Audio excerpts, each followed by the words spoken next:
All right, let me know you can hear me. It's probably going to be very small today. Hey, I see Deanna. Good to see you, Deanna. Little do you know, we're like together every day, all day long, Deanna. it's, it's pretty funny. Um, Carrie's in the house, or was. I hope. Looks like she has a question. Um, I see Eric. Happy New Year's, Eric, to you too. Brown Eyed Girl's there. I see. I think we responded. I think I was it yesterday I chatted with you, Brown Eyed. Not chatted, but the post. Anyway, I hope you guys had a great Christmas. And it's the last day of the year. This year went so fast. I can't even believe.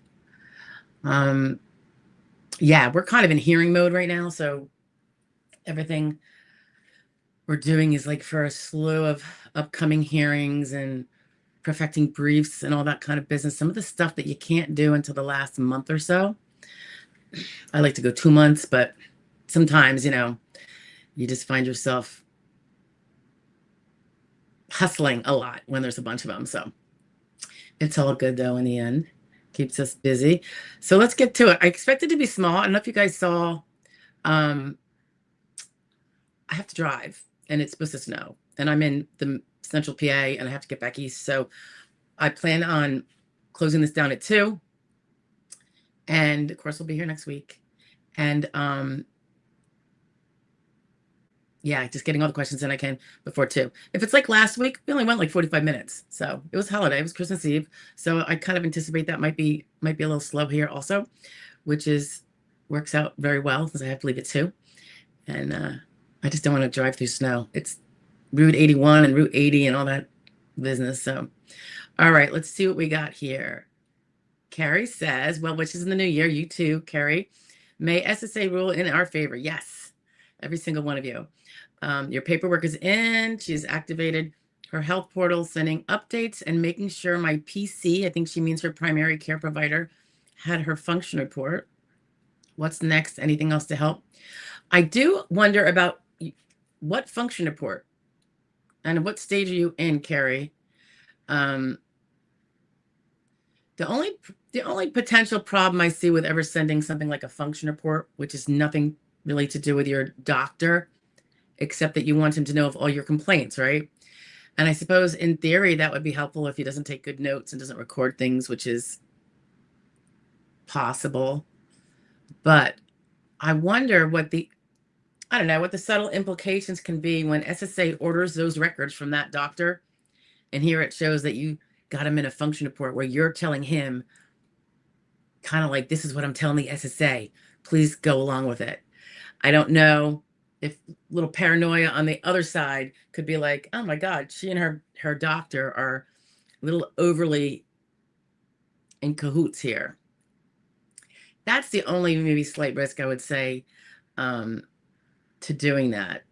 But on the same token, he should know all the things that are in a perfect world. Our doctors should know everything that from a medical reason, which is what this is all about, impedes our quality of life, our day to day, our functioning, our productivity, our speed, our comfort, the duration at which we can do things versus not.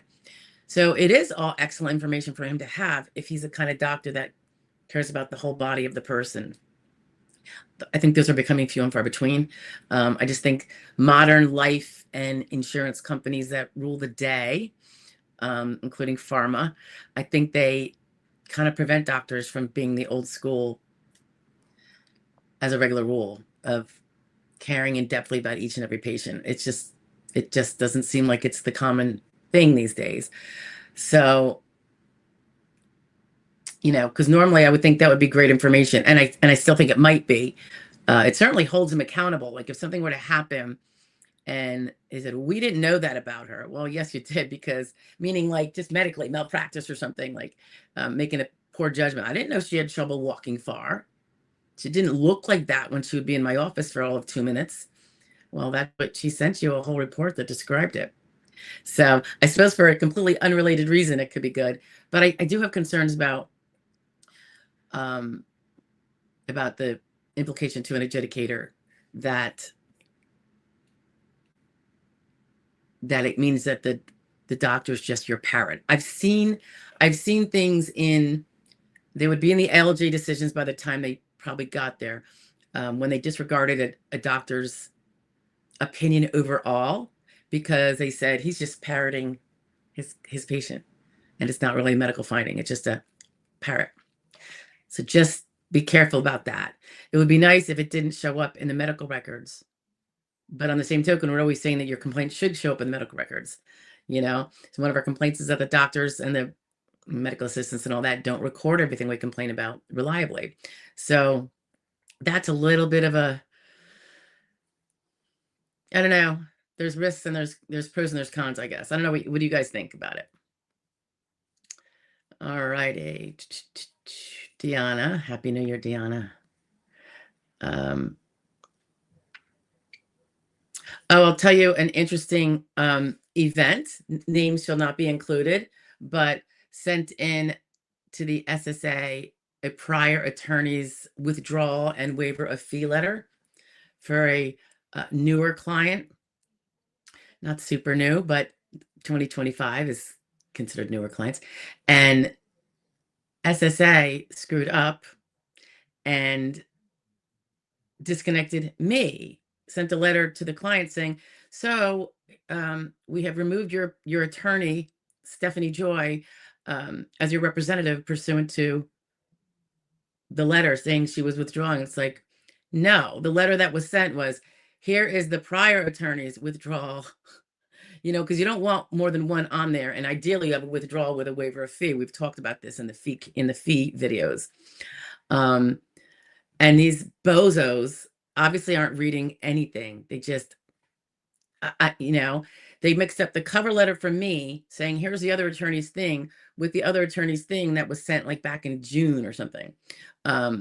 So we had to resend it to them. I forget if that was, what's today? Today's Wednesday. That might've been Monday or Sunday. Saying, no, that's not who is to be removed. This is about the other attorney, so that they know, because they don't show you proof that they have received and have removed another attorney and waived the fee and recorded the fee waiver. It's just one of those things that did not give us access to. And it's BS. They should. And we're working on that. We have more access to things now than we did. Gosh,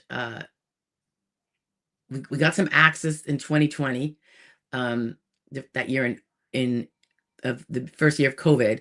That was great. And then since, then we didn't get any more access for years and years. And then this year we've gotten more access, but not that, I think it would be like the B file maybe. They should have all of those correspondences, I think, in the file, but they don't. All right. So that was interesting. So, and just as a confirmation to whatever client that is, yeah, we did send out a letter and CC'd the hearing office too, because the case is on for hearing in 2 weeks. So when the field office screws up, it's not like they're not going to let me be at the hearing. The judge will take a 1696 on the spot, even if the other one they canceled out accidentally. But it's going to cause a lot more headaches down the road, just infinitely, unless they get it squared away. I think technically it has to be squared away before, like the SSA, even if I send the ALJ the 1696, say this is still valid, and he lets me do the hearing, which he will. They do not want to have a person without a representative if they can help it. The SSA, who also has the same I'm correcting you SSA letter, things sit in their inbox for weeks and weeks and weeks, sometimes months. It's very annoying. And I think as long as it gets filed properly and they fix their error before the judge's decision, which should be okay. At least from the administrative BS that will go on in the next 12 months after the fact, if all goes well. So Eric says, hi, Eric. Eric with a CK. I don't see that very often. Is that Scandinavian, Eric? Hello, good morning. Happy New Year's Eve. You too, buddy. Brown-eyed girl. She was confirming that she could hear me. That's good.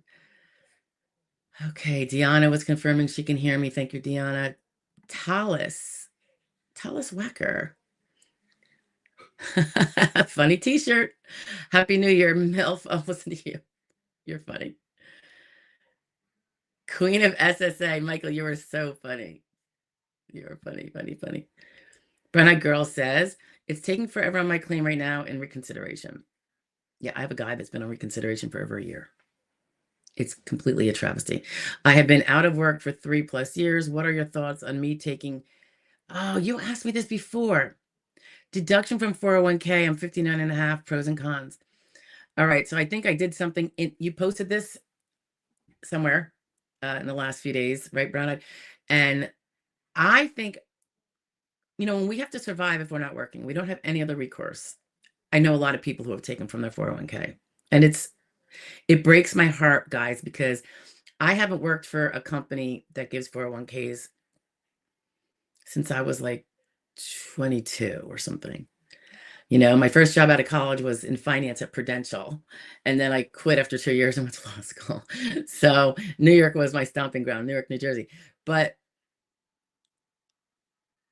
the joy, I hate to be nerdy, that I feel for those that have 401ks as their retirement, whereas Social Security is just to supplement that, which is the way it's supposed to be. We're supposed to save for retirement. 401k is just one avenue to do that. There's a million others. Piggy banks work too. Maybe not as effectively, but and to have to use that prematurely to provide all of your basic needs, it breaks my heart. It really does, because you worked, your whole working life for that. So I'm always hoping that people don't have to use their 401k or really they might have to dig into some savings, but I wish it would be more of that emergency savings.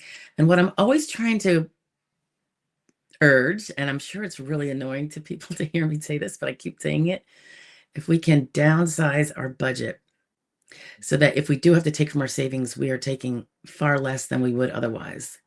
If we,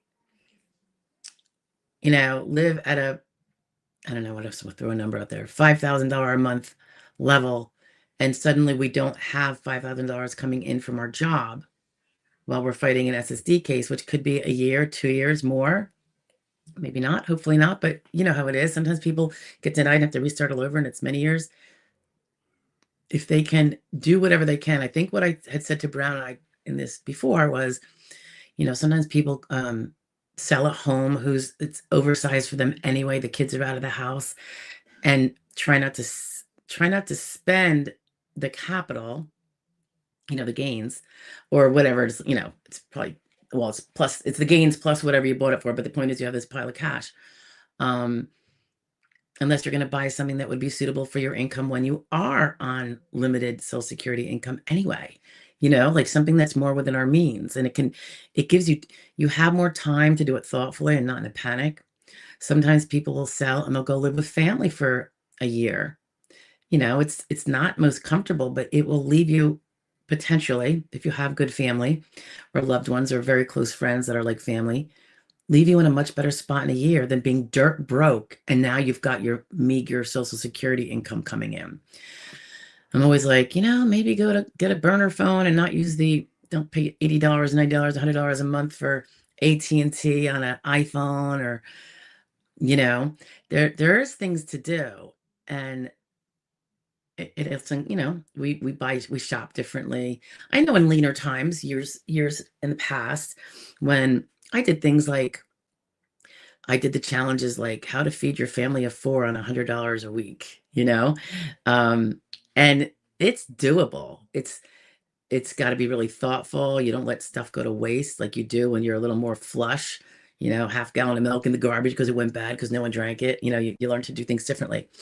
I just if one can downsize and rely on family, family, if we don't burn our bridges and we maintain, it doesn't have to be a perfect family. None of us have perfect families.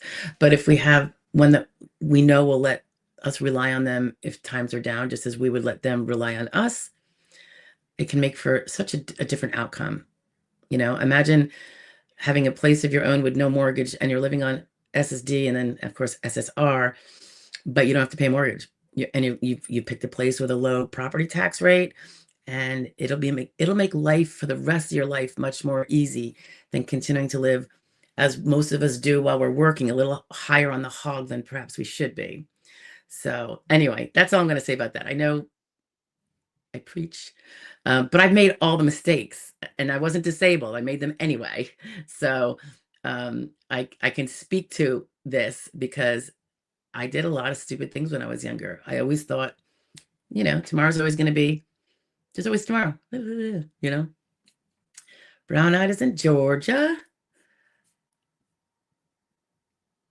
Yeah, I don't know your case, I don't think, Brown Eyed, so I can't speak to the merits of your case. But remember, what's taking long now could take longer and longer and longer. It depends on your case, and we don't know what the results are, right? So I always say, come on, start making the life now for A, B, and C in the future. A, you don't win right away, but you do win. B, you win right away, but you're still got to live within the means of the SSD, right? Lake City, Bricks, is that New Hampshire? My question is, good to see you. I don't think I've met you before. My knees are bad. I need total replacements. Ooh. Will the SSA hold it against me if I decide not to do it? I'm 45. My doc wants more weight loss first, already approved since 2022. It sounds like you have a doctor that's saying you must wait, medically recommended that you wait. As long as that's strongly in the record and you make it clear that it's not just it's inconvenient for me and the pain's not that bad, that's why I'm not doing it. But there is the age component also. A lot of times I don't want to do these things. Well, that's often more the hip, but I think the knees also for such young people. The weight loss is really important because that knee's going to have a hard time healing if it's carrying an extra set of baggage, So I think as long as the medical recommendation is to wait and lose weight, maybe do bariatric or whatever, whatever the method is, I don't think that's really you being feckless. I think that's you following medical advice, and that makes a big difference. I mean, you have an uphill battle as it is because you're only 45. It's going to be hard for you to prove you can't do a sedentary job with bad knees. It just is. It might not be super comfortable, but the question is, can he reasonably do it? And that's probably your biggest challenge is your wonderful youth. Michael says, doctors learn more and more about less and less until they have no options on it. Oh, no opinion on everything.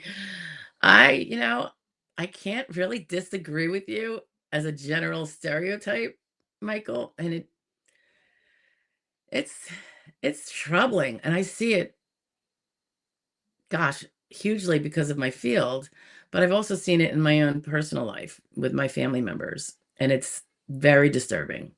Very disturbing. Some of you guys know about the challenge I kind of volunteered for back in September. It is now over. As of before Christmas, I would say after Thanksgiving, before Christmas, when we finally succeeded in getting my friend to a properly diagnosed and in a facility that is trained to handle that. And it wasn't the outcome I originally expected. I was very optimistic. It's a friend younger than me, and I'm old, yes, but once I realized how bad the situation was, I kind of knew that is what we need, because the other option is living under a bench homeless and being entirely unable to manage life, living, food, security, safety. So it was definitely a year I will not forget. Well, it was only 3 months for me, but it taught me a lot about medical providers being very slow on working hard to get a diagnosis, waiting for appointments. I mean, you guys deal with that all the time. Waiting for appointments. You need a specialist for, nerve condition that's getting worse. And they're like, oh, the next neurology appointment is in June. And by the way, I will drill this home, guys. Take the future appointment while you work for an earlier one. But don't lie. I can't tell you how many times I hear people say, I didn't make the appointment because it was 6 months away. I'm like, okay, and 6 months is going to be here in my world like this. And now we're at 6 months and you don't have that neurology appointment, which you would have had yesterday. Speaking of that, with this friend, we had for earliest neurology appointment we could get was March, and this was back in like October. Thankfully, with some properly placed eventual ER visit, I will say I also said to the ER people, I'm not taking her home.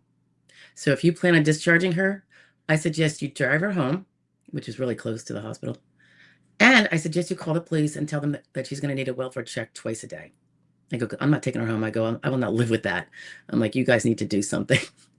And I say that because she was taken to the ER before I got involved by the police, and as a safety thing, and because there was no bleeding or broken bones, she was released. No tests of magnitude. Deanna says, on my SSA account, they still have me listed as the primary representative. Yeah, I'll be on the phone with them. In fact, that might be a phone call I make from the car today. Fredeberg. Hi, Miss Joy. Hi, Fredeberg. Fredeberg says, could you give me some advice and reassurance for my hearing? My main issue is major depression with 2 hospitalizations and tons of treatment. I'm 54 and had light to medium work history. All right, well, it's very hard when if it was just the depression, 2 hospitalizations, were they this year or were they in the distant past? Distant past, when you've then recovered and gone back to work, holds very little weight. It's more historical. It might, if you had another one, it might be like, yeah, this is like her third. She had a bunch of bouts then. Then she was out for the count for 2.5 years with these hospitalizations. Then she went for 5 without hospitalizations. Now she's back in again and not doing so well. Blah, blah, blah. It's really hard if it's only mental health because of the argument that even the depressed, if they're not in need of hospitalization, then that means that they're able to live at home and negotiate arguably their community and their basic needs. So therefore, why can't they do a basic, simple 3rd grade job? If you, Freda, have physical impairments, and I mean, you could be Wonder Man or Wonder Woman, Superman, Wonder Woman. Freda, would that be a girl? Or is that a boy? Is it Fred or Frida? And I'm sorry, I don't remember. I know we talked about this before, I think. That was a long time ago. At 54, if you have physical impairments that absolutely prevent light work, and you could only do sit-down work because of back, knees, hips, something like that, or lifting is limited to under 10 pounds, then you could. But you have to get those grids. Remember, you have to have physical impairments. It does not work for mental only. So that's why I always say, even if you know that depression is so pervasive and debilitating, it keeps you out, the records never quite reflect it that way. They just don't. And you won't be able to use the grids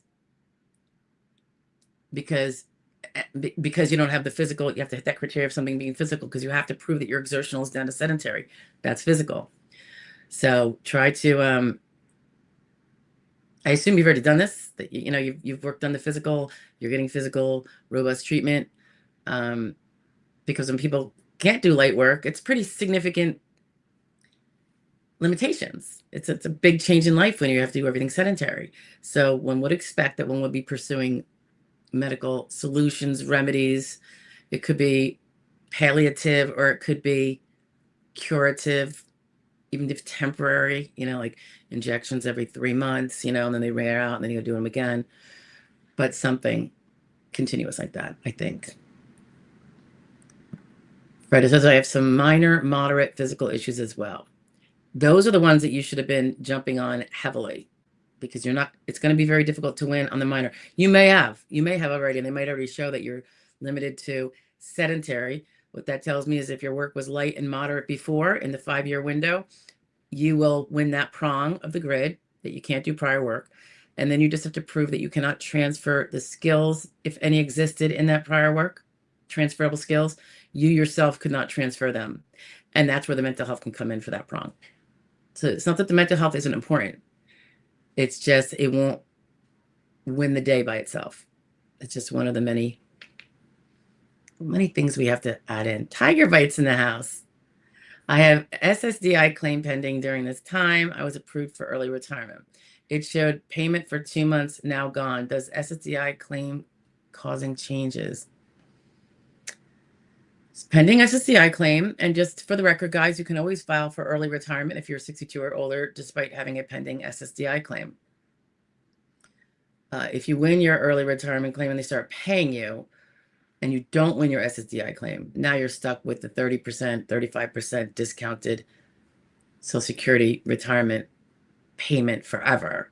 So that's the risk that runs with it. But sometimes if we, particularly if we're single, have no family, what we're talking about before, and we need to live, we have to do it, and we have to suffer living with a lower income forever so that we can take it early. But I'm not really sure what you're saying. I think you're saying it, meaning your online account, showed that you'd been paid early retirement for 2 months. And now it is gone. Does my SSDI? Did you have the SSDI claim before you filed for early retirement? Well, I don't know what would be the implication there, but I'm just curious. It really should not have any implication at all. So I think it's just their messaging on the online account continues to be crappy. And I'm glad you guys have it because it does show some things more reliably, at least if there's action. They know you're a breathing body out there, but so much of the details are inaccurate, Lake City Bricks, New Hampshire says, I'm in New Hampshire, and yes, my doc wants more weight loss, said age does not matter. That's pretty cool. Are you familiar? Is it just hips where the age matters? I think it's knees too, but maybe not to the same extent. Have you read up on that, Lake? I'm just thinking off the cuff here. I'm not a medical expert. So, I always thought it was interesting when they would say, the person's too young for whether it's knee or hip replacement because they were like 50 and they should be like 65. But I'm like, but if the person is miserably suffering, you're going to make them like, why is it too early? Oh, because we can't have a revision later. Oh, so then they'll be screwed at 65, but they're screwed now at 50. So, sometimes I don't understand the medical choices. I know if it's not that painful and they could still get around, they have a very sedentary life to begin with, maybe it's okay, okay to wait. But what if they're suffering and now they're like taking painkillers, popping them like candy, So, because I know when those knees go bad, that can be so painful. So painful. Even not moving can be painful when you have a bad knee. And Lake is clarifying that he or she has a lot more issues than just bad knees. Had a second remand hearing. Ooh. Is that a second hearing or a second remand hearing, which would be a third hearing? Sounds like, I'm guessing you only had one hearing before. This is your second hearing, and it happens to be a remand hearing. Your first remand hearing, your second hearing overall. Waiting on decision to bring onset back to 20. Do you still win if onset is not brought back? That's the question.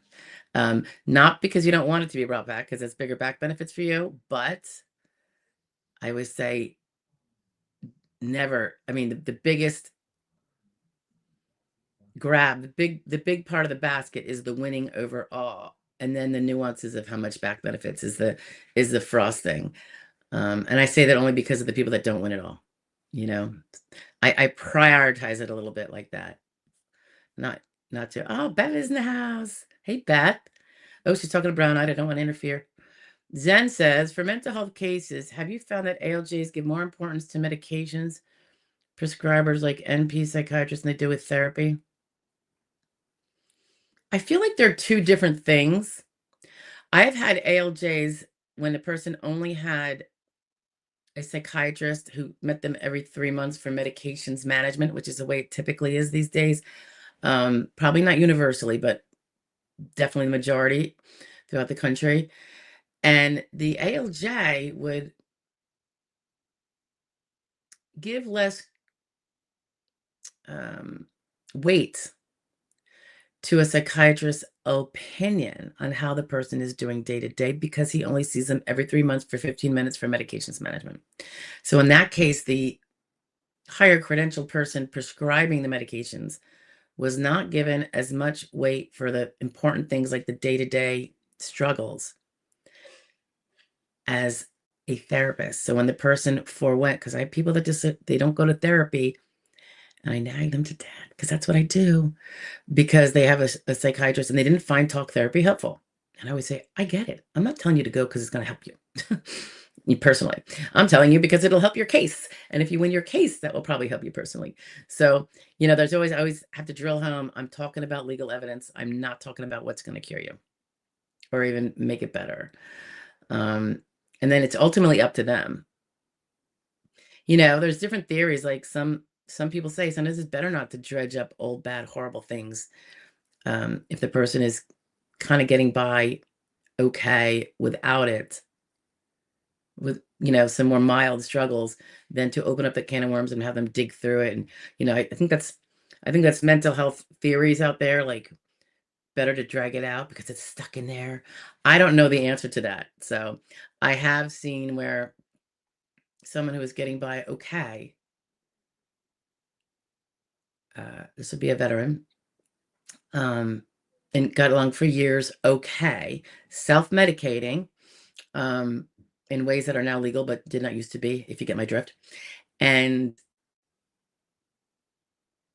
at the behest of a friend, filed for disability, VA disability. And they put him on all sorts of medications he wasn't used to, and kind of turned him into a bit of a sleepyhead, and a very different. It just seemed like the quality of life went down. So I can't speak. That's just one example, and I don't know if it happens a lot, but the self-medication seemed to do much better than the synthetic pharmaceutical heavy load. I will say it was a Vietnam veteran, by the way. And so I don't know. Um, I think the medications were an issue, but also, um, I know it wasn't a client, and also the therapy and being kind of forced to talk about things. And I expect that he did talk about them when it was really, maybe pushed on him. That maybe didn't make him feel so good either. I'm not so is it so what is the answer? I don't know. Is it better to talk about things that were the most horrible things ever, or does the mind know how to compartmentalize, and that's why the mind is designed to do that? Is that why Mother Nature or God gave us a mind that could do that? I know some mental health theories, I guess, are that no, you should never keep it compartmentalized. You should never. So who's the out there? You know, I don't know. I don't know. Anybody? Should ask the people that have gone through it, I suppose. Um, I just don't dig like that. But in general, Zen, I would say if it needs medication, it's probably worse than the condition that's more mild and doesn't. So, like, I mean, you could look at it that way. There's people with impairments, say depression or anxiety, that don't use medication because it's not that severe. Medication is, in theory, signifying that it's risen to a level that the effects or the side effects of medication are outweighed by the benefits of the medication because the symptoms are that much worse. And I would say that the therapy is where someone was asking about physical therapy, and conflating it a bit with mental health. And I think of them as two very, very separate things. But one thing that I would say is similar, and it's kind of alludes to the fact that I said that a lot of times medication managements, psychiatrists or nurse practitioners don't only see the person every few months, whereas therapy is weekly or biweekly. And then if the therapist is worth their weight in gold, but not even gold, bronze, they would properly record the MSC, the status in all those different areas at every session, instead of just saying, He's doing good. Selling for 40 minutes. See ya. Give me my money. Um, and when they do it properly, and this is less likely in mental health therapy, I see properly done most of the time with physical therapy. They have now added to the record of what mental symptoms are occurring on almost a day-to-day basis, certainly weekly basis, which you're not otherwise going to have. So that's why the therapy, because of the frequency, if it's a person who knows how to record and do their job properly, which is, I think they pop them out like a dime a dozen, kind of like lawyers, and you get more lazy people who don't do their job very well. Darren. Hi, Darren. Darren says, I think it's a he, age 57, GED education. That's fine. That's equates with high school. COPD, emphysema with rescue inhaler. Severely arthritic right foot, multiple joint fractures, left knee, bone-to-bone knee replacement. If all these things, Darren, are properly worked up in modern day, in current day, with continuous treatment, or if all treatment has failed and is now following and just trying to mitigate, the point is regularity, continuation. That sounds like a decent case, given your age profile. The question will be, because remember, guys, at 57, Darren has, if he's going to meet a grid, he only has to prove that he can't do medium level work. He does not have to prove he can't do light work or sedentary work.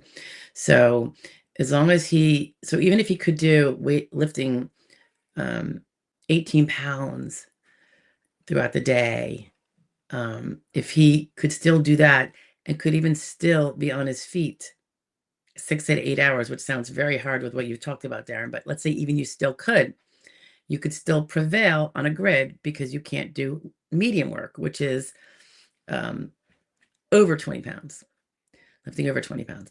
So the other two prongs that you would need to meet is can't do your prior job. So presumably whatever RFC they assign you to, whether it's sedentary or light, presumably, and I'd like to think sedentary, but your prior job better be harder than that. Or there has to be another reason aside from exertional that you can't do that prior job. And then if you had a job that had transferable skills that you learned on the job, which is what negates the GED and all the education from before, because we learn things on the job, then you would, yeah, if you negate that you can transfer those skills, other there's no transferable skills, maybe you were a cart pusher at Walmart. But if there was transferable skills, you have to prove why you can't transfer them. If they are transferable to that sedentary job they say you could physically do, why can't they be transferred for you? It could be that they're not directly transferable, that it's just kind of vague, and the industry would be so different that it violates a different rule that of transferability, which is a really important rule that people don't bring up enough. But I think you could have a good case. What does your lawyer say about it? I mean, he or she must have thought so if they took your case, right? I'd like to think. Darren does say back 5 bulging discs, 3 pinched nerves, and a partridge in a pear tree. Just kidding. Stenosis, osteoarthritis, and morbid obesity. Have pain specialists. I'm barely hanging on. Medication side effects. What do you think are my chances? I think it sounds like you have a decent case from these vagaries. The thing about the pain, now that you describe it, even it, that can interfere with concentration and focus, and usually does. I would find it very rare for it not to. And that itself can help you show that you can't transfer any skills that your prior jobs in the last 5 years may have provided you on paper. But you can't transfer them because you can't even think straight 4 hours a day because your pain levels are so high. Medication side effects, same idea. If they make you groggy, groggy, tired, lack of focus. I mean, the potential side effects are going to be in those inserts, but you can barely read them because they're so small, right? When you get your prescriptions. But if you go to something like drugs.com, or there's a few companies out there, is Medline one? You can always search for common side effects. I wouldn't search for the rare ones, the common ones. And any one of those that you suffer on a regular basis, whether or not you can prove it's from the medication is irrelevant, that you have it. And now we know that there's a potential cause of it, outside of, someone scientifically dissecting you to find out. That I think can be helpful to meet that other prong of not being able to transfer skills, assuming you had a job with transferable skills previously. So still open questions there, Darren, but you've got everything that you've mentioned is positive to a case. I'm sorry you're going through it though, because it's not positive for your quality of life, but hopefully that will start to improve. Eric says, I think I got a pretty good chance of winning. I can't. Oh, you work on a cattle ranch. I always wanted to be on a cattle ranch. I was a farm girl, but didn't really get to do a lot of the farm. And I can't do the work I used to. That's very arduous work. Yeah. So I'm thinking that your work was medium and above, maybe heavy. I used to in my 8th grade special education. I can't do sit down. Okay. So this is the part where you saying this is meaningless.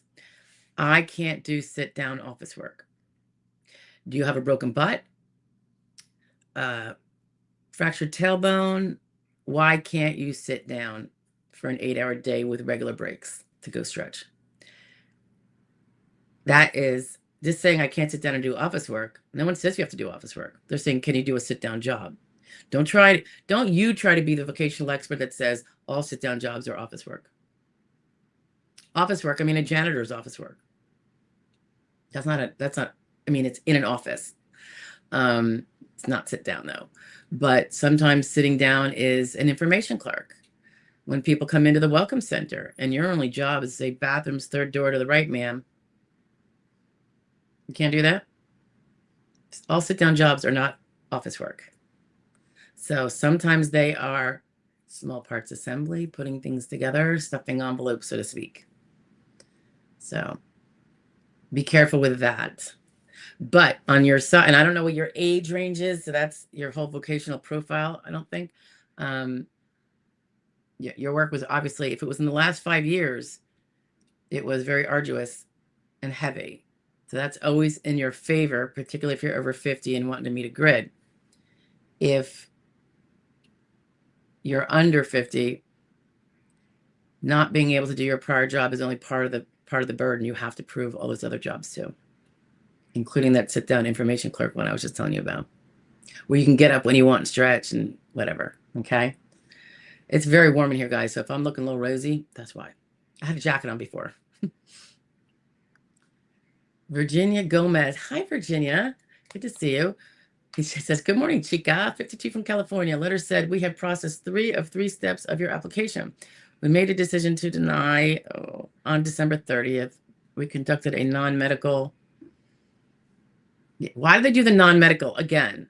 If they denied you on medical, there should be no reason for the non-medical. I just wish they make me want to bang my head into the wall. I'm really sorry, Virginia, that you got denied. What does your lawyer say about it? Was it an initial? And it's just kind of to be expected. Age 50 to 54, they're very tough with, and it seems like very high. It's been going on for 3 or 4 years, I'd say, when I started seeing it, that they really made it really hard for under 54 to prove that they can't do light work, because that's what you have to prove that you can't even do light work. And that's where to me, the energies of building the legal evidence, which is the foundation of that is from the treatment you choose, should be geared towards that. Oh my goodness, it's like 95 degrees in here. Oh my gosh, I'm gonna have to open that door. Lake City. Well, you're gonna appeal, right, Virginia? I think you have an attorney. He or she will set you straight. Lake City says, normally, yes, age does matter. He's concerned about complications and, normally, yes, okay. Complications, and I am suffering extreme pain. Oh, yeah, see, the quality of life. I'm prone to falling. 3rd hearing, different judge. Okay, so you did have 2 remands. Wow. First judge made major mistakes. So did the second then, because they don't get remanded unless you made a mistake, right? I already won in 2022. So what happened if you won in 2022? Did you go back to work or something? Dudes, I'm just gonna I'll be right back. I just want to close the door. Hold on. Just wait. Give me 1 minute.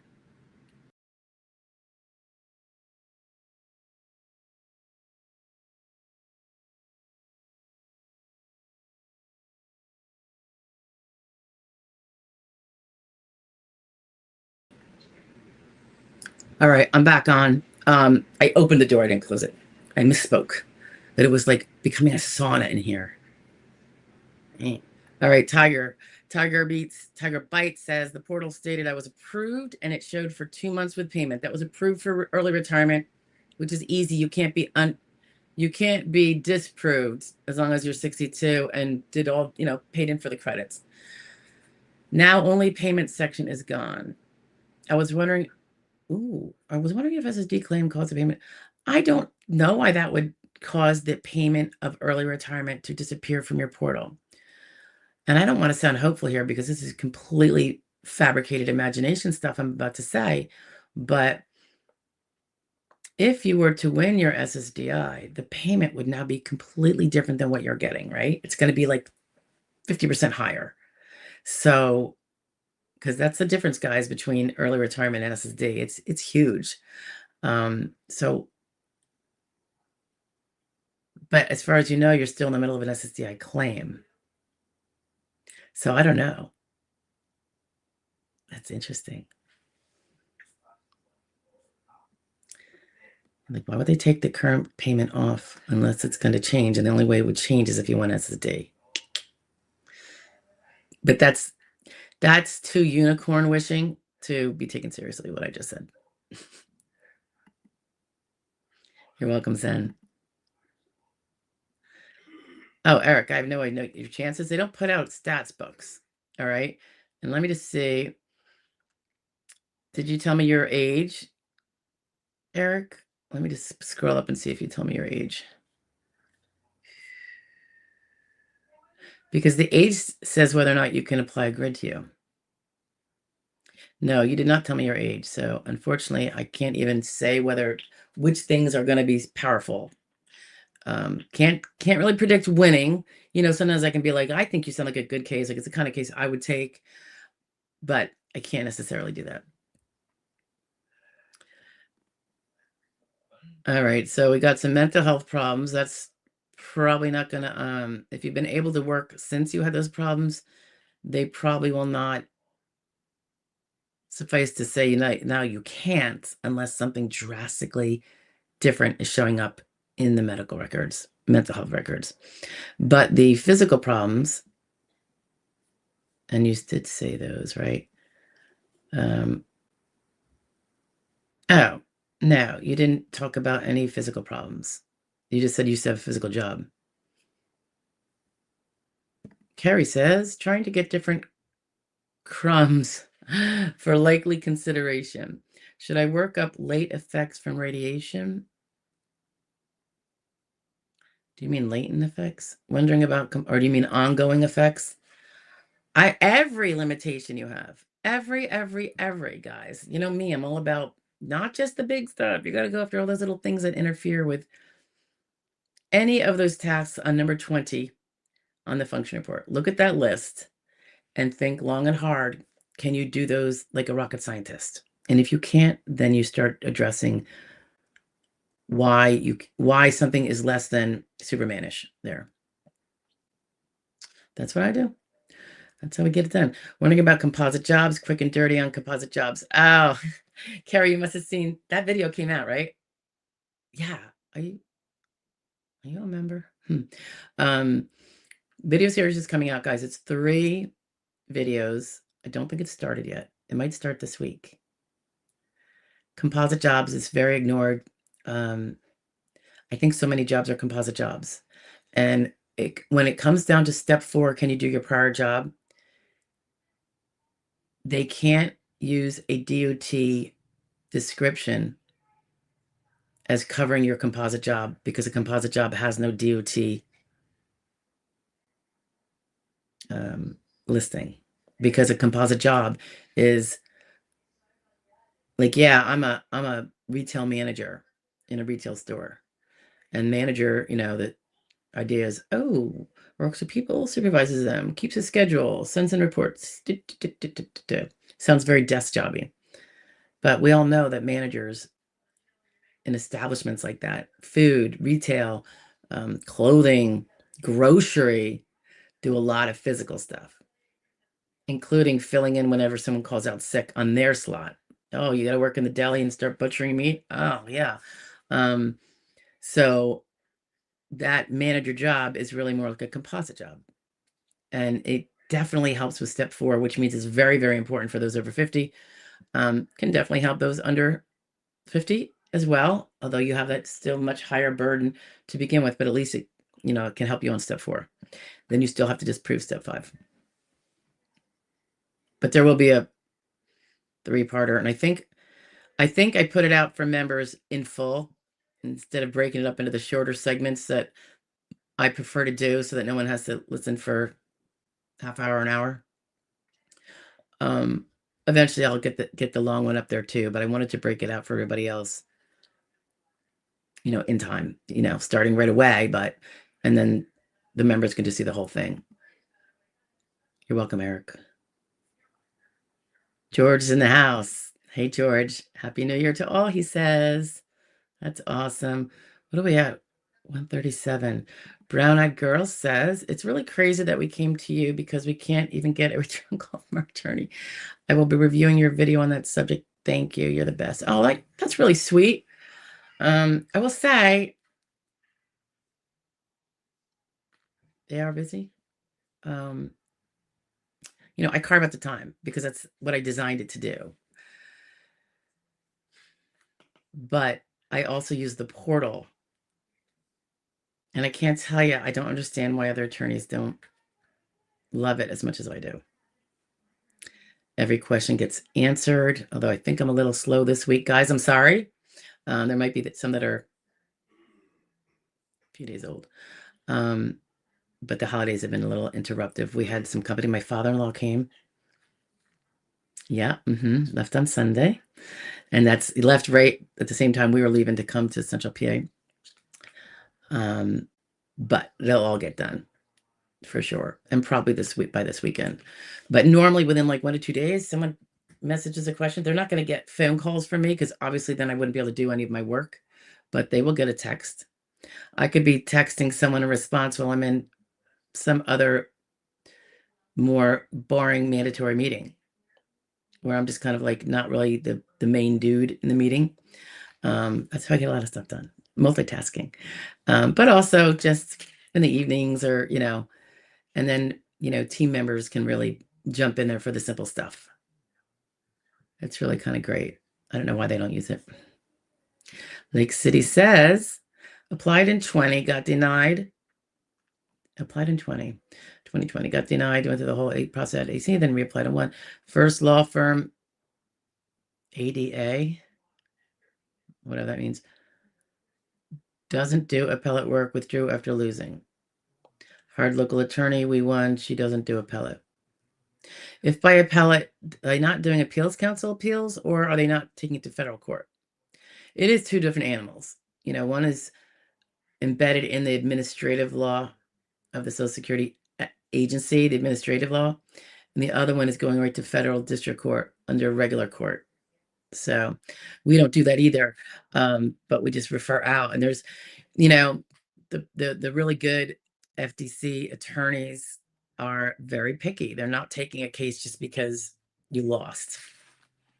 They are only taking it if they see a definitive appealable issue. Has nothing to do with whether you are disabled. They don't even have to make the judgment call of whether you're disabled. That's not their job, is to find out if the judge did something that can get you a remand. So you have bite 2 of the apple for another hearing, which, by the way, most importantly means you've got more time to get more evidence, unless your date last insured is in the past, in which case you're kind of stuck with what you had. But if not, and sometimes people can work part-time and get those credits and get their DLA upped again before the next hearing. And now they're golden again. So Eric is a tender 41 years old. So yeah, that's a difficult age bracket, Eric. You really have to figure out, you need at 41, you're going to have to prove that you can't do any job of the 12,000 out there.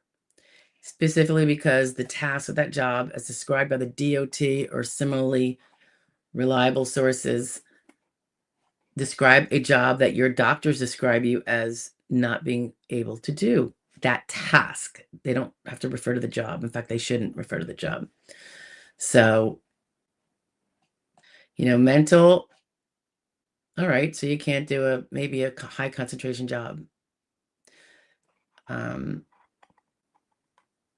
If you're otherwise able to negotiate the community and get, deal with your life, you just don't go to a job, then it's going to be hard to prove that it's the mental state preventing you versus the overall malaise that you're giving into to not go get the simple job that doesn't take a lot of concentration. So, it's not a matter of do we want to work, or are we feeling so miserable that the thought of going to work makes us more miserable. That's not really the question. It's a matter of, can you do it? So you really have to have really good mental health records that show that you actually are impeded from doing it. It's not just a choice as to, I'll be so miserable, That's why the mental and the physical together works much better than just the mental, by and large. Unless you are so severe, you do need to be in a facility.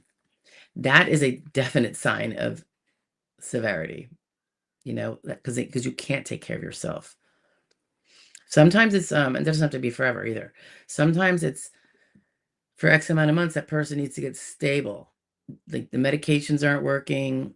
It's kind of like a decompensating, fluctuating thing. And every year they end up decompensating so bad, they have to be cared for by professionals full time for X weeks or months.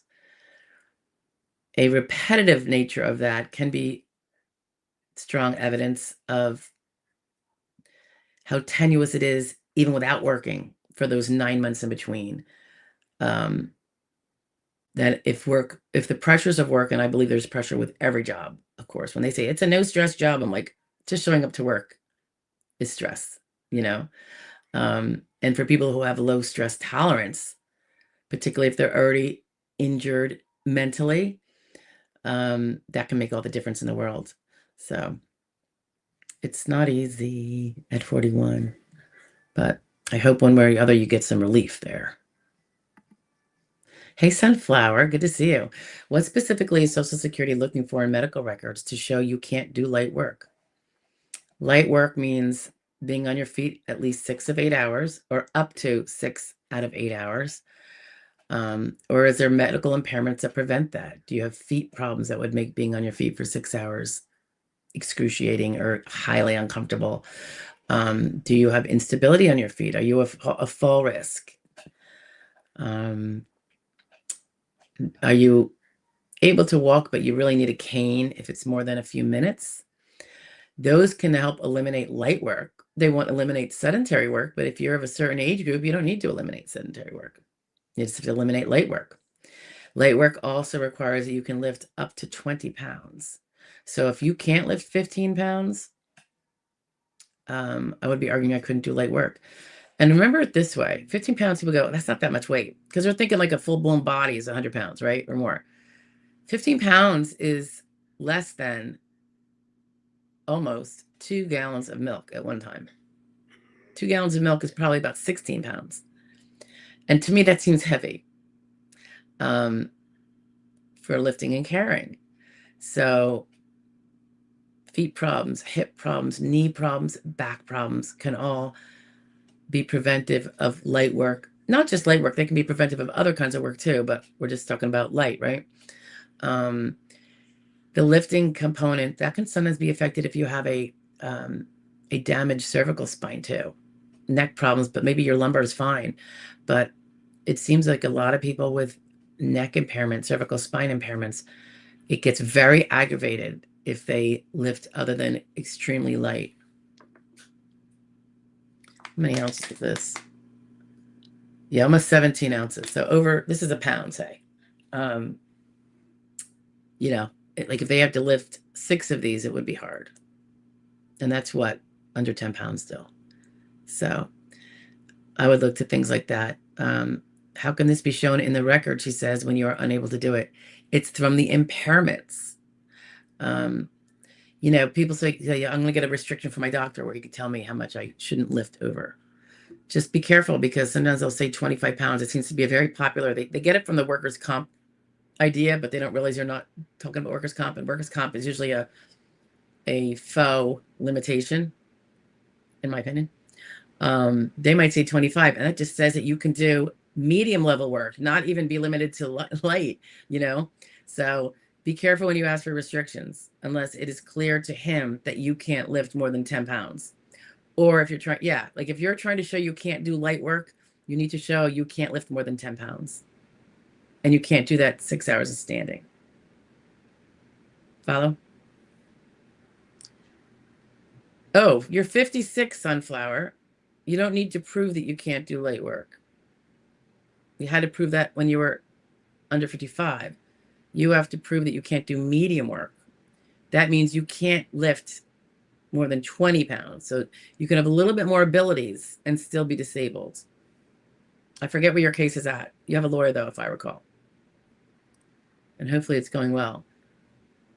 Tiger Bite says, I'm wishing upon a unicorn. Yeah, I was wondering why only the payment status was missing. All verbiage stayed the same. I don't know, because you say you're still in your SSDI claim is still pending. When you look on there, does it say, and you guys can all look at yours, when you're in the middle, doesn't it say like you're at stage 3 or something like that? And I know sometimes they mean at the field office and sometimes they mean at the sequential evaluation process, or we're not sure. But are you still getting letters from your adjudicators saying, any more updated medical records? If so, you're still at the medical office. You haven't won your case. So where is it? Your lawyer should be able to look at it and see. They can't see any of that local stuff. Unfortunately, that's the stuff I want them to start showing us. But they can see, like sometimes I'll go in and be like, and I'll look to see when did the adjudicator do something recently, and then I'll see that a copy of a request for certain medical records went out yesterday by the SSA, and I'll be like, all right, there's someone still breathing on the file. Lake City says, went after ADA, oh, okay, Americans with Disability Act, for mistakes. And that was your law firm? No, then that's not an act. I don't understand. Then he called in favor to Dave Chermel. Chermel's firm does FTC work. Yep. All right. Yeah. They're one of the ones that I think are very reliable. They're going to be picky. They're very expertise. They're not going to take a case unless they see that they can make these arguments and weave these things. They're not going to just take a case to federal district court and waste your time or theirs. Remember, they're working for free in essence. So why would they, they're not getting paid for it, and they have work to do. So, and bills to pay. So yeah, they're one I refer a lot to. Based on the judge's words, I believe we won. Well, good for you. Good. Very good. And third time, yeah, they sent it back like all those times. Sometimes the next judge is like, I don't really want to be on that long list of remanded judges, Judge didn't ask hypo to VE. Okay, just about absences and off task, then challenged medical expert. Oh, how did he challenge the medical expert? Let my rep ask all the questions. Okay, some judges do that. Ask me for a response to a ridiculous point by medical expert. Okay. Carrie says, yes, ongoing. Radiation 15 years. I'm 55. Yes, new member. Oh, thank you, Carrie. I would definitely. I mean, a lot of times it's a chronic fatigue. And if you're an oncologist, if you still see, if not, you go to chronic fatigue specialist. Start building up that evidence of how bad it is. It's one of those symptoms that there's often no real good diagnostic test. Medicine just hasn't caught up. They don't take the time to do that. But there's other ways to start drilling it home. It might be a little more durational because it's going to be more subjective, but keep doing it. Maybe you do have some positive blood markers that, if they don't prove the fatigue, they correlate with people with chronic fatigue. It could be brain fog.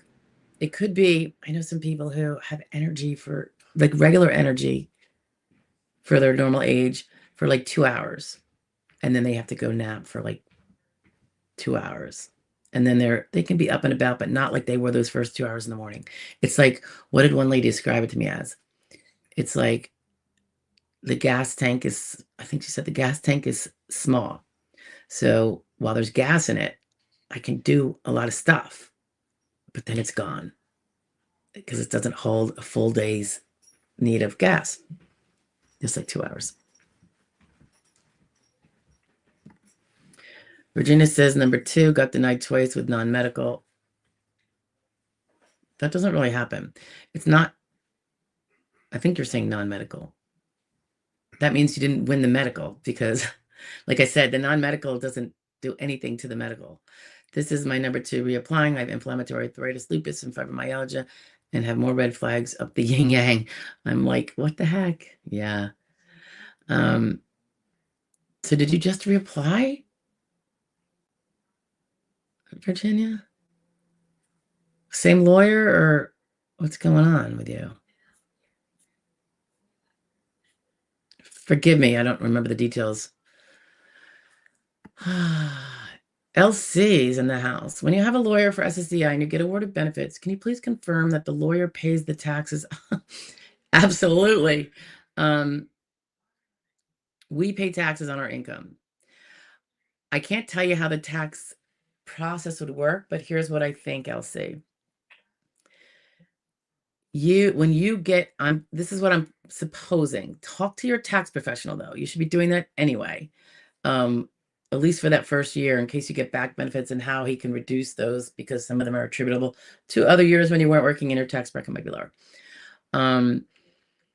Yeah, we pay taxes on, because think about it, that's all your lawyer makes all year round is attorney's fees. That's our income. So we pay our taxes on all of that. And I would think that, let's say you got $50,000 in back pay. It was 59,200 and 9,200 went to the lawyer, and you got the other 50. I would think, but you need to look this up. Your expense to getting that would be the law fee, the lawyer fee. Even though it's not really a business or a business expense, I think there must be something to that, because otherwise, I shouldn't speak. I really shouldn't, because there's so many things that we're double taxed on like that. We pay the tax on something, then whatever we have left over, we hire the lawn guy or the lawyer. We don't get our money back. So maybe you do get taxed on it. Could be. Think about it. I make $100. I spend, and I get taxed on it. Let's say I spend $10 in taxes. I got 90 left. And I was taxed already on that 90, right? That's why I went from 190, $10. And then I use 50 of it to hire a guy to mow my lawn when I break my leg. And he has to pay taxes on the 50 that he earned, unless he's evading. I already paid the tax on it, and then he will pay the tax on his earnings. So maybe my initial thought was totally skewed. You know what I mean? I know there's something, and this is where I could be getting confused. I don't practice this either. So I don't do taxes and I don't do workers' comp. But with workers' comp, I feel like there's something about lawyers' fees and taxability. Something with the connection there, and I can't remember what it was. Like, yeah, you have to go to your tax guy, and hopefully they know all the things they're supposed to know about taxes. So, and remember, the tax rules change. They can change every year, totally separate from SS. So you have to really, really go. I would, probably a CPA or something, not just maybe a tax preparer. No offense to the tax preparers out there. They're good but maybe not when it's something complicated or you're unsure of. But I will say the lawyer definitely pays the tax on 9,200. But that doesn't mean you didn't get it. And then because think about it. If you earned, so I'm going with the latter part now, but I am hoping there's an exception for you and for everybody. If you get $50,000 in back pay, 59,200. If you didn't have a lawyer, you'd be paying tax on the whole 59,200, right? Or it'd be included in whatever base they determine whether you pay tax. Because you chose to hire a lawyer, does that change that? You got the benefit of a lawyer. Why would that take away the fact that you earned the 59,200? You just chose to spend 9,200 on a lawyer versus your neighbor who chose to spend it on the lawn guy because he is in a wheelchair and won his case too. He would still be paying the tax. So I have to stand back on that one. What do you guys think? We must have some tax people in here. Come on, didn't any of you guys ever do bookkeeping? Or I guess that's a little different from the taxes, but I'd be curious. If anyone's got an answer that LC could use and I can absorb, would be great. Tiger Bite says, speaking on composite, you made a great point. I was a food and beverage manager doing schedules, etc. On my work history, I described how physical it was. That's exactly the key. Those videos are coming out, Tiger Bite. If you're not a member, there's 3 of them. And I was thinking of just doing them bang, bang, bang instead of, interspersed. It depends how other scheduling things go. But yeah, you want to put that. I mean, how many cases of beverage have you carried? Probably every day. And that could be what? 30 pounds? That puts you up in medium right there. I love those jobs when I have clients with those kind of jobs. Oh, ADA. So American Disability Alliance, it sounds like some company. It doesn't even sound like a law firm, but it could be. So, ADA also happens to stand for Americans with Disabilities Act. That's the legal law, actually. So I think it's kind of slick for them to use the same acronym, but it is a different word. They put alliance at the end. LC, if you have SSDI benefits and you are close to retirement age, just wondering, is the monthly pay for Social Security the same as SSDI monthly pay, or does it change? It's largely the same. And we're talking about full retirement, not 62, right? LC, you never have to worry about age 62. You just keep cruising with your SSD, and then at 67, it's going to change seamlessly to retirement, and the amount is the same. With the colas and stuff like that, but you get the colas anyway. Hey, Viv. I am well, thank you. You too. Hope you're having a wonderful New Year. Had a Merry Christmas. Tiger Bite says, me and my adjudicator spoke, and he has all forms and medical records. He stated if needed, he would ask. Unicorn.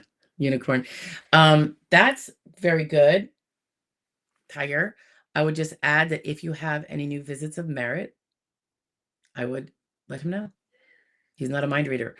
And he says, if needed, if he thinks he needs it, what if you go get an MRI out of the blue and it shows this complete thing that you didn't see before? Like now the stenosis is severe and not mild or moderate. I'd be shooting that up to him in a New York minute.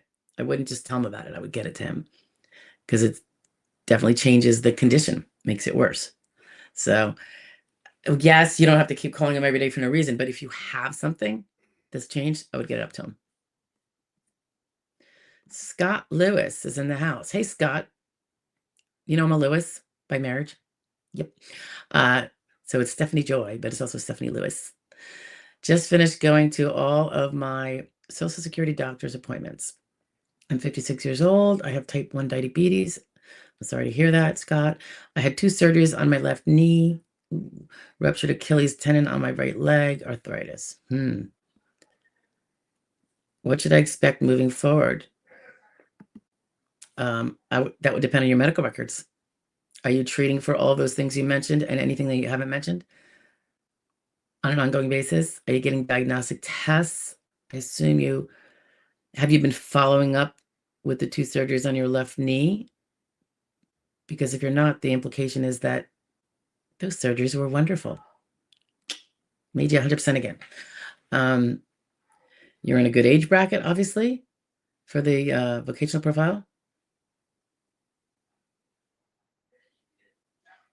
And much will depend on your prior work. Were you a sedentary worker, an office worker, skilled? If so, that will be harder because right now the only thing you're probably proving is that you can't do medium work and possibly light work. But it's rare that you would be proving that you can't do sedentary work because you can sit at a desk with a bum knee or two, right? So give those things some thought because you need to get that trifecta of criteria met for you to grid out at age 56. And I do have videos on that. If you want to go to the playlist of grids, there's probably specifically one for 55 to 60 or whatever. Virginia. And if you have problems, Scott, definitely feel free to look me up. And if you do, sit in our eval, let them know that I spoke to you on here. If you don't have representation and if it slides sideways, I'm saying, and if you don't have representation, I would say possibly to wait anyway, because it sounds like you're close to a decision. So why get someone on board now if they can't really give you any advice that you could follow in a timely fashion? But as soon as you're denied, and don't wait the 60 days, if you don't have a representative, that is immediately. Don't wait, because the person needs time to organize the file, to get the SSA to connect, and that can take weeks and weeks sometimes. So you don't want to sit on any of those days. Oops, Virginia says number 3. Oops, what did I ask you, Virginia? Yeah, I probably asked you if you had an attorney, right? I think you did.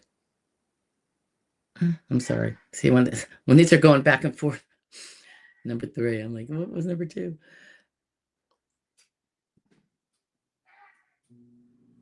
As Vivi says, SSI benefits CS1.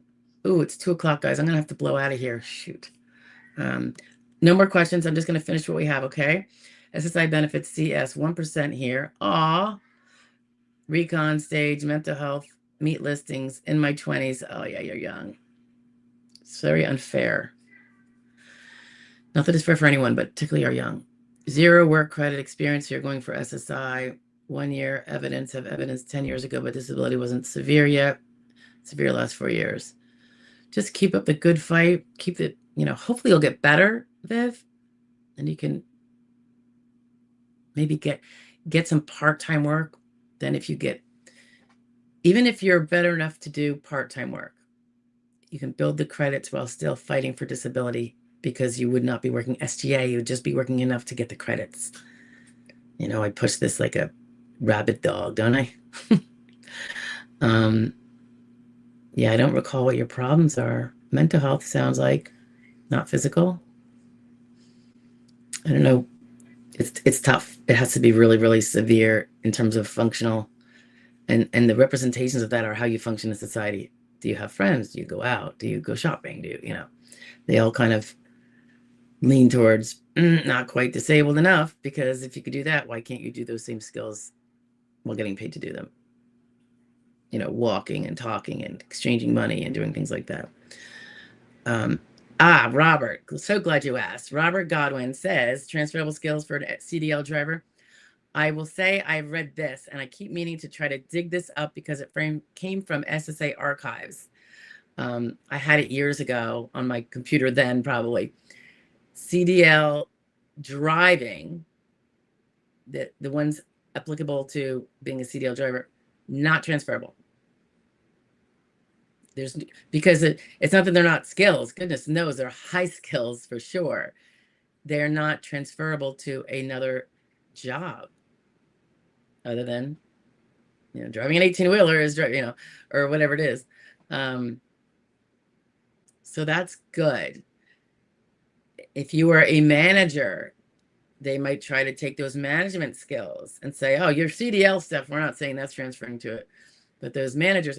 So, usually CDL driver is not a manager, just over the road or whatever, but definitely something to think about. But CDL, those skills, I'm going to put it on my list. I know I say this all the time, and then I get to like 2 of them to find that for you. And if I get it, I might just do a video. Otherwise, I'll at least post it on the main part where I post things out of nowhere. I don't even know if you guys can find that. Like City says, I enjoy your videos. Thank you. You too. Thank you. Happy New Year, ADA. Oh, it's in Philly. Ah, it's in my state of Pennsylvania. Yeah, I wonder if that's like a non-attorney outfit, you know, like there's some non-attorney representative companies. It does seem to be, and this would be true of lawyers too, the bigger the outfit, the less specific attention may be paid to each client. Just something to think about when it's something that's this specific and intricate. You know, you can't just say blanket things. Go to the doctor, call me in a year, you know, and we'll look at your case again. You know, I'll let you, you know, we'll go to hearing. You know, to do a good job, you have to really kind of get in there and nag your client on the little things you see that could be in that specific case and that specific treatment choices that that client has the power to decide to change. They might not change it. It's a free world, but at least they know that this could strengthen their case. And if they choose not to do it, they also have to be willing to accept the consequences that might result. So, but you can't do that when you're just doing mass. You just can't. Scott was a plumber for 16 years. And Scott's, hold on.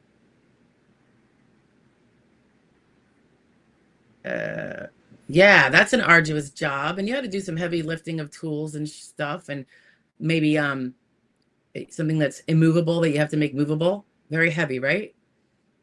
I love plumbers. Can't live without you guys, right? And if that was your past relevant work, like in the last 5 years, if it was before the last 5 years and there was nothing in the last 5 years, Scott, then you're already relegated to unskilled. They cannot hold you cognitively with the skills of something else at all, which is helpful. That means they can never find you at step 4. They cannot find you able to work at step 4. Oh, you know what? Mrs. Lewis is my grandmother-in-law. And my stepmother-in-law was also a Mrs. Lewis for a while. I'm Stephanie, so don't feel like you should ever call me Mrs. anything. I used to, when people call me Mrs. Joy, I'm like, that's my mom. Let's not do that. Thank you, Robert. I appreciate it. You guys I really hope you have a great New Year. I know I got to get out of here. I'm 8 minutes late. Vivi, severe mental health, recon, unemployed, spend days in bed at least one time a week. Somehow you got to get that forced days in bed well documented continuously.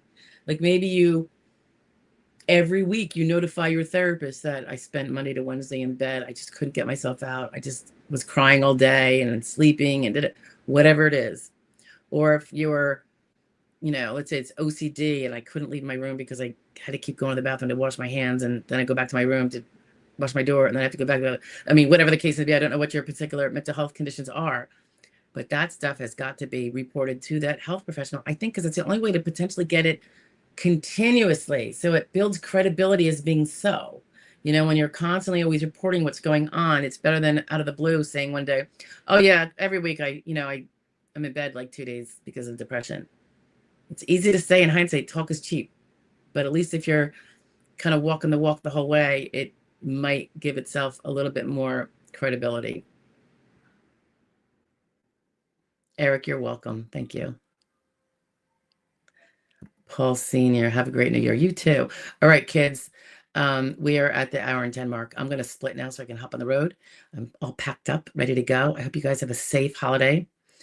Be careful out there on New Year's Eve if you're going out. I am staying very local. So anyway, thanks for coming. And let's have a great 2026. I hope everybody gets the justice they deserve on their case and a better quality of life in all regards coming up. All right. God bless, guys. Thank you for being here.